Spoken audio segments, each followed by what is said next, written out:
I believe, and I'm going to make a prediction, this will be the highest rated show that they've ever done. And they've gotten some pretty good ratings, but there's nothing like what's going to happen tomorrow night. All of Donald Trump's promises collapsed into a single number, 2.65 million. That was the total television audience in the US. 1 year earlier, the figure stood at 4.1 million, when in other words, more than 4 million viewers vanished, a drop of roughly 35%, and, most importantly, the lowest rating in the history of the Kennedy Center Honors. What made this fall especially striking was not the number itself, but the person standing on stage that night. For the first time in history, a US president did not merely attend the Kennedy Center Honors, but personally served as host, turning a national cultural ceremony into an event stamped with a personal brand. Donald Trump staked his reputation on that night.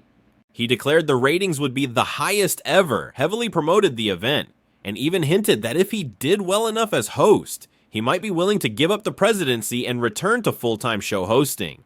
But when the stage lights came on, audiences did not show up as Trump had promised. They left, and they left in large numbers. There was no ratings boost, no historic night.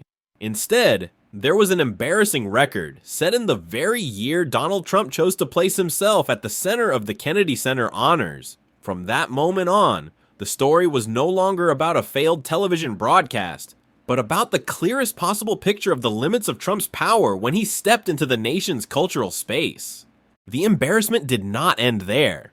When the program aired on CBS, television viewers saw only about 2 minutes of Trump's opening remarks. In reality, the speech lasted roughly 12 minutes during the live event. That means more than 80% of the content was cut. Loose jokes, self-congratulatory remarks, and even comments that made the audience in the hall uncomfortable never appeared on national television. CBS offered no lengthy explanation. They aired a tightly edited version, followed standard broadcast practice, and continued the program as if Trump had never tried to turn it into a personal stage. More importantly, throughout the hosting and introductions, CBS retained the name Kennedy Center Honors. There was no Trump Kennedy Center, no personal branding that Trump attempted to impose. The reason was clear. Any name change would require congressional approval, and until that happened, CBS would not recognize a new name. For Trump, this was a public humiliation. Not behind closed doors, not backstage, but on national television. A sitting president who had just promised the highest ratings in history watched as his speech was heavily cut and the name he tried to attach to the institution was completely ignored. But the strongest reaction did not come from the media. It came from the arts community.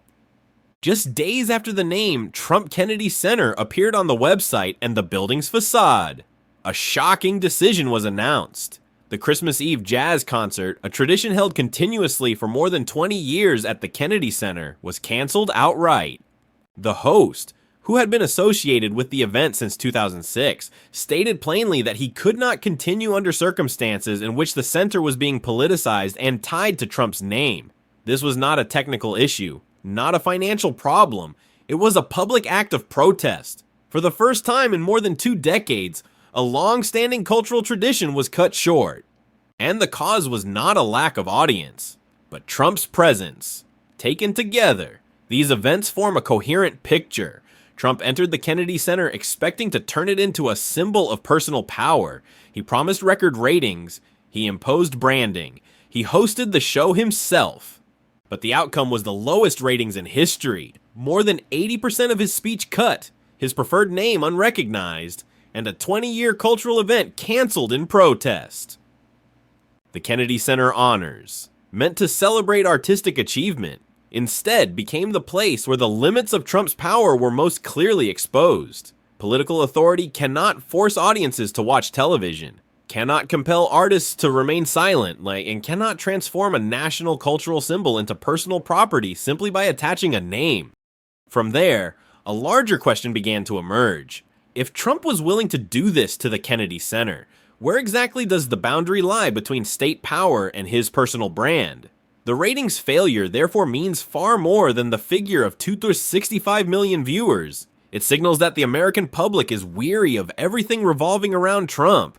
Even at an event designed to honor artists, his overwhelming presence led millions to choose not to turn on their TVs. This was not merely a reaction from political opponents, but a broader segment of the audience turning away, people who simply did not want to see yet another stage politicized. From a media perspective, CBS's handling of the event also spoke volumes.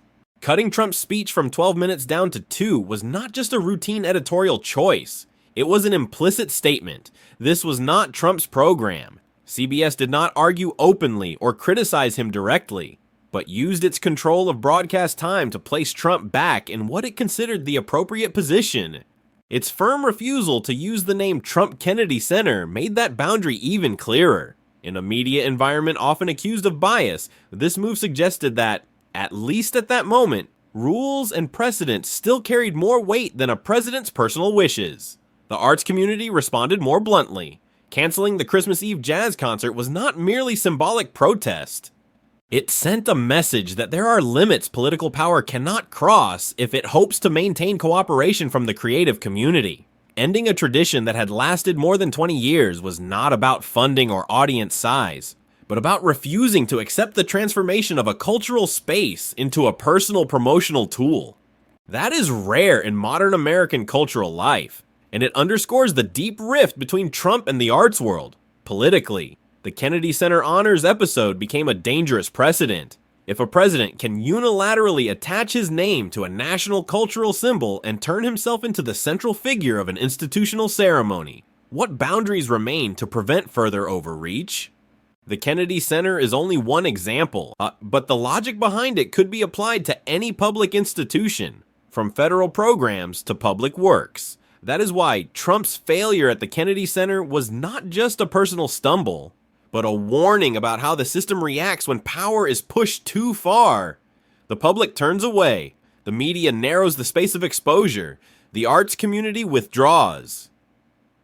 Together, those three reactions form an invisible wall that even a president struggles to break through. At the same time, the episode raises questions for future administrations. If Trump was able to attach his name to the Kennedy Center, even briefly, what would removing that name mean politically and legally? And it would not be a mere technical act, but a statement about restoring the boundary between the state and the individual. For many, but the Kennedy Center could become a symbol of efforts to depersonalize public institutions after the Trump era, much as the US has tried to do following other deeply divisive periods in its political history.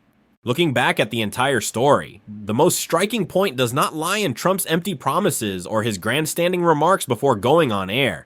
It lies in the stark contrast between expectation and reality. Trump believed that his presence alone was a guarantee of success. But the 2025 Kennedy Center honors proved the opposite. There are spaces where an individual, no matter how powerful, cannot fully take control. In the end, the Kennedy Center honors did not collapse because of Trump. The event still went on. Artists were still honored.